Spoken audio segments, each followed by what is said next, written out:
चूल्हे पे नहीं, इसे हम ईंट के चूल्हे पे बनाएंगे। ये 10 केजी हमारा मटन है। हस्बे जायके में फ्राई कर दिए हैं तो उसका कलर कितना अच्छा होगा। हमारा मटन कोरमा से तैयार होने पर है। बिस्मिल्लाहिर्रहमानिर्रहीम, अस्सलाम वालेकुम, हाय एवरीवन, कैसे हैं आप सब? आई होप आप सब ठीक होंगे। फ्रेंड, आज हम आपके लिए बहुत ही स्पेशल रेसिपी लेके आए हैं। बिल्कुल देसी स्टाइल में हम बनाएंगे आज मटन कोरमा, वो भी ईंट के चूल्हे पर। तो आज फ्रेंड के मटन कोरमा ना बिल्कुल गाँव वाले स्टाइल में बन रहा है और जो देग में हम खाते हैं ना गाँव में, बिल्कुल वही जायका वही टेस्ट आपको इस रेसिपी में मिलेगी। ये 10 किलो बकरे के गोश्त का सालन हम किस तरह से बनाएंगे, तो आप वीडियो में बने रहें। फ्रेंड, अगर आपको थोड़ी सी भी वीडियो अच्छी लगे तो वीडियो को लाइक करके चैनल को सब्सक्राइब कर दें और बेल आइकन पर जरूर प्रेस कर दें ताकि हमारी हर नई वीडियो आने वाली की नोटिफिकेशन आपको सबसे पहले मिल सके। तो फिर चलिए स्टार्ट करते हैं। बिस्मिल्लाहिर्रहमानिर्रहीम। तो सबसे पहले हम बनाएंगे अपना चूल्हा। तो यहाँ पर हमने 3 ईंट जो है 3 तरफ रख दिया है। उसके बाद हमने यहाँ पर जो है आगे भी जला दिया है, आप देख सकते हो। तो जब तक ये हमारे आगे जल रहे हैं, लकड़ी अच्छी तरह से पकड़ लेंगे आग में, तब तक हम अपने जिस पतीले में हमें मटन बनाना है ना, उस पतीले में हम मिट्टी का लेप कर लेंगे। तो फ्रेंड, मिट्टी का लेप लगाने से पहले ना, जिस बर्तन में भी हम मिट्टी का लेप लगा रहे हैं, आप देख रहे हो, इसमें मैंने पहले से ही थोड़ा सा ऑयल लगा लिया था, उसके बाद ये मिट्टी का लेप लगाया है। इससे क्या होता है ना कि जब भी हम अपने बर्तन को साफ करेंगे ना, तो बहुत ही आसान तरीके हमारे बर्तन बहुत ही अच्छी तरह से साफ़ हो जाते हैं। हमें ज़रा भी मेहनत नहीं लगती है इसे साफ़ करने में। तो इस तरह से जब कभी भी आप चूल्हे पर बना रहे हो ना, तो उसके पहले ऑयल लगाकर मिट्टी का लेप लगाएं। मिट्टी का लेप लगाने के बाद यहाँ पर मैंने चूल्हे पर पतीला रख दिया है और ये अच्छी तरह से अब गर्म हो चुका है। तो अब इसमें हम डाल देंगे सरसों का तेल। जब ऑयल हमारे अच्छी तरह से गर्म हो जाए तो अब यहाँ पर हम लगा देंगे गरम मसालों का तड़का। और गरम मसाले में हमने लिया है काली मिर्च, दालचीनी, जीरा, बड़ी इलायची, छोटी इलायची, तेजपात। यहाँ पर हमने मसाले का तड़का दे दिया है। जब मसाला चटकने लगेगा ना, तो इसमें हम शामिल कर देंगे प्याज। तो ये याद रहे कि हमारा 10 केजी मटन है, तो यहाँ पर हमने 4 केजी जो है प्याज लिया है। अगर आप इससे ज़्यादा लेना चाहें तो ले सकते हैं। अगर आपको सालन जो है ज़्यादा चाहिए तो उसके लिए आप प्याज की क्वांटिटी को बढ़ा सकते हैं। हमें इसमें तमाम प्याजों को गोल्डन फ्राई होने तक इसे चलाना होगा। हमारा अब जो है गोल्डन फ्राई हो चुका है। तब इसमें हम डालेंगे धनिया पाउडर। अब इसमें हम डालेंगे गरम मसाला पाउडर। तो यहाँ पर अब इसे हम चला लेंगे और ये याद रहे कि यहाँ पर हमने चूल्हे के आंच को बिल्कुल कम कर दिया है। उसके बाद अब यहाँ पर हम डाल देंगे मिर्च पाउडर और इसे एक मरतबा फिर से हम अच्छी तरह से चला लेंगे। अगर ज़्यादा तेज आंच रहेगा ना, तो हमारे मसाले के जलने के चांसेस ज़्यादा रहेंगे।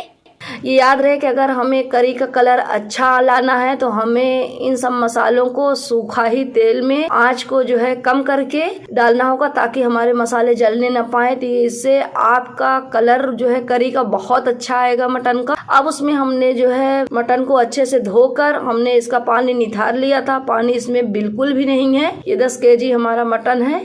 ये याद रहे कि इसका पानी हमें बिल्कुल भी नहीं चाहिए कि गोश्त का पानी बिल्कुल भी निथर जाए। उस पे हमने डाल दिया है हस्बे जायका सॉल्ट। अब हमने डाल दिया है इस पे हरी मिर्च कटी हुई, अदरक और लहसुन। अदरक लहसुन का पेस्ट भी हम डालेंगे, लेकिन 15 से 20 मिनट के बाद ही डालेंगे। अभी हमें इसमें डालने की जरूरत नहीं है। इसे खूब अच्छे से चला लें कुछ देर तक। तो इस पर धीमी आंच ही होनी चाहिए, ज़्यादा तेज आंच नहीं होनी चाहिए क्योंकि इसमें पानी बिल्कुल भी नहीं है। सब सूखे मसाले पड़े हुए हैं, गोश्त का भी पानी निकल चुका है। हमने जो गरम मसाले का पाउडर डाला है, हमने कैसे बनाया है उसका इंग्रेडिएंट हम डिस्क्रिप्शन बॉक्स में दे देंगे।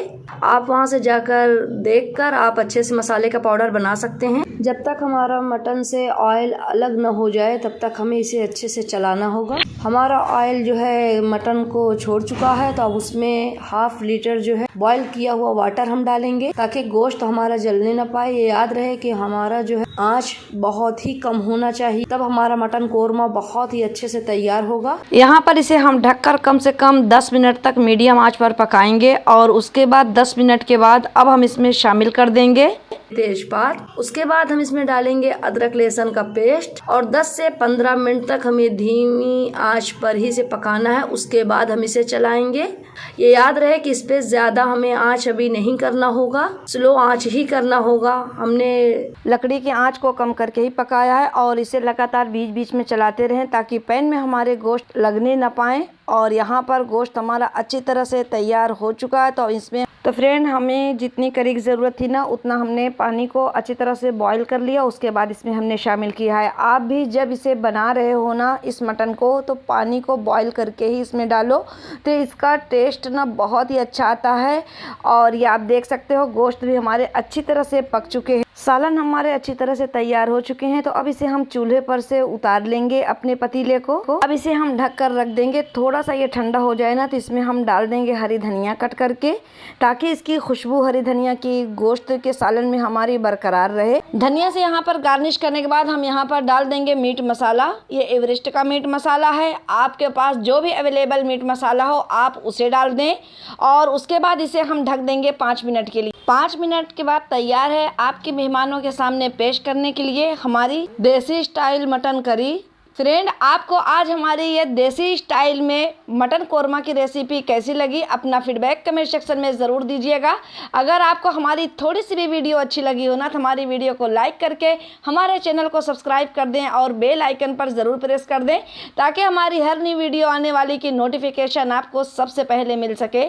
तो अब मैं चाहती हूँ आप सभी से इजाज़त। इंशाअल्लाह नेक्स्ट वीडियो में हम फिर मिलेंगे इसी तरह एक न्यू वीडियो के साथ। तब तक के लिए फ़ी अमानिल्लाह।